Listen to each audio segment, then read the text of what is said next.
నా వీడియోని చూస్తున్న మీకు welcome to my channel. Friends, ఈరోజు మనిషి జీవితం ఎలా జీవిస్తే మనం జీవితం అనేది అర్థం ఉంటుంది, అసలు ఎలా జీవించాలి, ముఖ్యముగా ఈరోజు మాట్లాడదాం.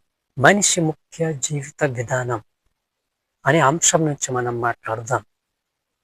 మనిషి వివాహమైన తర్వాత నుండి ప్రారంభిస్తాడు జీవితం.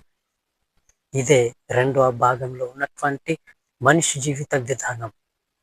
ఇందులో మనం ముఖ్యముగా చేయాల్సిన పని, ముఖ్యముగా ఎలా జీవించాలి, ఎలా బ్రతకాలి అనేదే ఈ రెండవ భాగంలో ఉన్నటువంటి జీవితం ఉంటుంది. మనిషి చేయాల్సిన పని ఏంటంటే, మొదటిగా మనం చూస్తే మన తల్లిదండ్రులని మనము ఆదుకోవాలి, ఆదరించాలి. వాళ్ళ జీవితాన్ని విశ్రాంతిగా ఉంచడానికి ప్రయత్నించాలి. మన భార్యను ప్రేమించాలి, రక్షించాలి. భార్యని మంచి మార్గంలో చూపించాలి. మన పిల్లలని మనం కాపాడాలి. మన పిల్లలని మంచి దారిలో నడిపించాలి. అలాగే మంచి జీవితం ఇవ్వాలి పిల్లలకి. జీవితం అంటే ఈ లోకానుసారంగా సంపాదన కాదు, ఈ లోక ఆశ పెంచుకోవడం కాదు. కానీ జీవితం అంటే కుటుంబ బాధ్యత అనుభవించడం. అంటే మన భార్యని మనం జాగ్రత్తగా మనం పెంచాలి.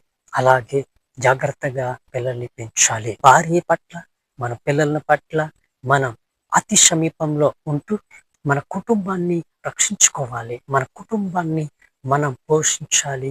మన కడుపుని మనం కాపాడాలంటే, ఆహారం ఇవ్వాలంటే మనం ఎక్కువగా సంపాదించడం అవసరం లేదండి. మనం ఎక్కువగా ప్రయాసపడవలసిన అవసరం లేదండి. మన కుటుంబం పట్ల మన అతి దగ్గరగా ఉంటూ మన కుటుంబాన్ని మనం కాపాడగలిగిన సమయంగా, మనం కాపాడగలిగినంత అతి దగ్గరగా ఉండాలి.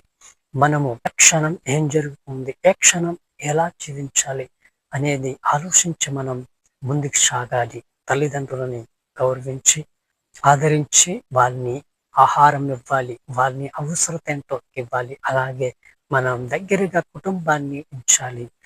మనం దగ్గరగా ఉంటూ మనిషి జీవితం అనేది వ్యర్థం కాకుండా మనం జీవించాలి. కుటుంబం రక్షించి, కుటుంబం ఆదరించి, కుటుంబం మనం ప్రేమించి జీవించాలి.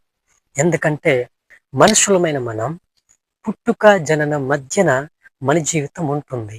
ఆ జీవితం తల్లిదండ్రులు, భార్య, పిల్లలతో కలిసి ఉంటూ కష్ట సుఖాలలో సహాయ సహకారం ఉంటూ జీవించాలి. కలిసి ఉంటూ సంతోషించాలి. ఎందుకంటే ఈ లోకంలో ప్రతి మనిషి మరణం ఉంటుంది. అది ఎదురు చూస్తూ ఉంటుంది. ఎందుకంటే మనం ఏ క్షణమో ఎప్పుడు మరణిస్తాం తెలియదు. కనుక మనం జీవితం అనేది వ్యర్థం కాకుండా తల్లిదండ్రులు, భార్య, పిల్లలతో అతి దగ్గర ఉంటూ మనం జీవిస్తే జీవితం అనేది మనలో అర్థముంటుంది. మీరు డబ్బు, ధనము కోసం దూరంగా వెళ్ళకండి. మీ జీవితం మీరు వ్యర్థం చేసుకోకండి. ఇంతే ఫ్రెండ్స్ ఈ వీడియో.